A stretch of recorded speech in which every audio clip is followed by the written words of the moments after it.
Bom dia, meninos! Hoje a gente vai dar continuidade às nossas aulas sobre as primeiras civilizações. Lembrando que as primeiras civilizações ficaram conhecidas como civilizações fluviais porque se desenvolveram às margens de rios. Até então a gente aprendeu sobre a civilização mesopotâmica, que se desenvolveu às margens de dois rios, os rios Tigres e Eufrates. Hoje a gente vai aprender então sobre o Antigo Egito, que se desenvolveu às margens do rio Nilo. E eu trouxe para vocês uma frase atribuída a um historiador grego chamado Heródoto. Heródoto disse o seguinte: o Egito é uma dádiva do Nilo. Nessa frase, Heródoto expressa então a importância do rio Nilo para o desenvolvimento do Egito. Desde cedo, os egípcios perceberam que o rio Nilo tinha um ciclo de vida e anualmente aconteciam em certos períodos grandes enchentes e também outros períodos em que as águas do rio abaixavam. No momento em que as águas abaixavam, eles perceberam então que era o momento perfeito para a prática da agricultura, para o plantio. E além disso, eles construíram canais de irrigação para ligar as águas do rio aos locais de plantação. Aproveitando então dessas margens férteis, os egípcios então desenvolveram melhor a prática da agricultura. Dando continuidade à nossa explicação, a prática da agricultura fez com que as pequenas comunidades egípcias começassem a se unir. E essas comunidades então, quando se uniram, passaram a formar grupos maiores que ficaram conhecidos como nomos. Os nomos cresceram rapidamente lá no Egito. E a união de vários nomos, então, deu origem a dois reinos: o Alto Egito, no sul, e o Baixo Egito, ao norte. Prosseguindo com a nossa explicação, eu falava com vocês então que inicialmente o Egito era formado por dois reinos: o Alto Egito, ao sul, e o Baixo Egito, ao norte. Vai acontecer então que 200 anos mais tarde, o rei Menés vai unificar esses dois reinos, fundando assim a realeza faraônica. Dessa maneira, Menés passa a ser considerado o primeiro faraó do Egito. E é muito importante que vocês entendam o que era a figura do faraó para os egípcios. Quando então funda-se essa realeza faraônica, temos então uma monarquia teocrática. Teocrático significa poder de Deus ou Deus no poder. E aqui temos então a figura do faraó como uma reencarnação de Deus. O faraó então era uma extensão da figura do deus Ra, que era o deus do sol. Os egípcios eram também politeístas, assim como a maioria dos povos da antiguidade. Eles adoravam vários deuses, só que tinha um deus que era importante para eles, que era o deus Sol, o deus Ra.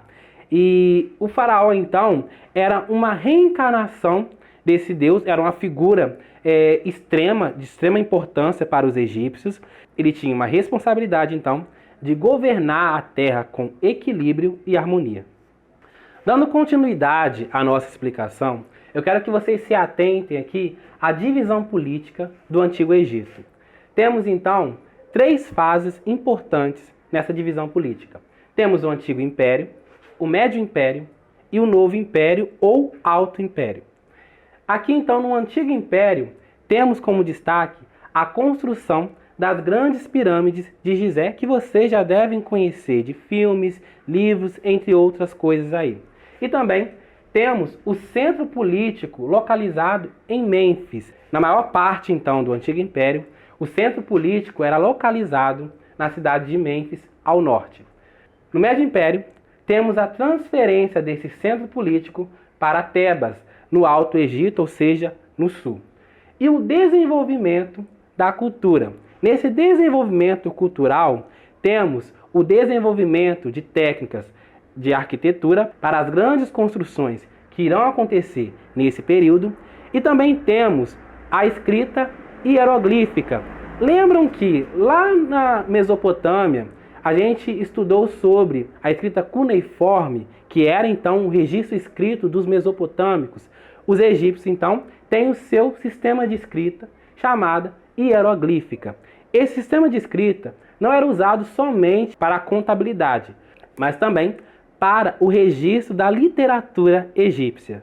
Os textos literários egípcios eram escritos nos túmulos e nas pirâmides. E havia também uma planta chamada de papiro, na qual eles faziam uma espécie de papel.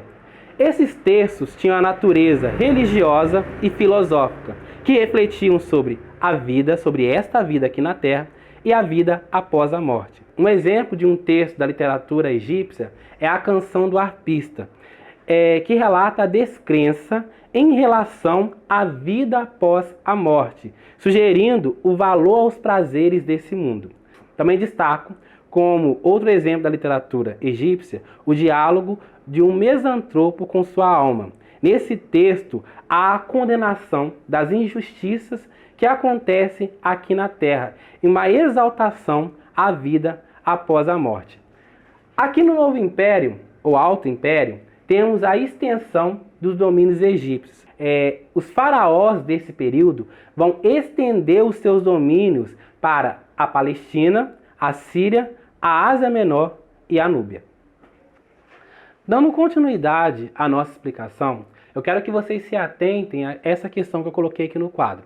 O faraó e seus colaboradores. Apesar do faraó ter então um poder supremo lá no Egito, ele tinha alguns colaboradores que o auxiliavam na administração de seu reino. Aqui temos então como destaque o vizir, que era um dos mais importantes desses colaboradores.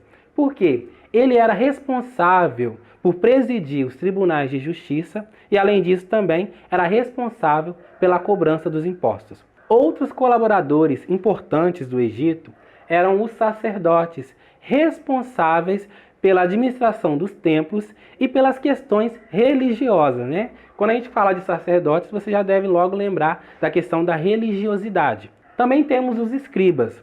Os escribas se destacavam porque sabiam ler e escrever. Muitas vezes, nem os faraós sabiam ler e escrever. Então, precisava de pessoas que eram responsáveis por saber, então, a escrita hieroglífica. E eles eram responsáveis, então, pelos principais registros escritos lá no Egito. Principalmente sobre as questões de vida do faraó e também sobre as questões de censo da população e das contabilidades. A nossa aula de hoje, então, termina assim. Eu quero que vocês, então, prestem muita atenção em tudo que foi explicado na aula de hoje, porque vai haver uma atividade na plataforma para vocês fazerem. Se possível, por favor, copie algumas coisas que estão aqui no quadro e algumas coisas que eu coloquei registrado aqui para vocês. Até a próxima aula.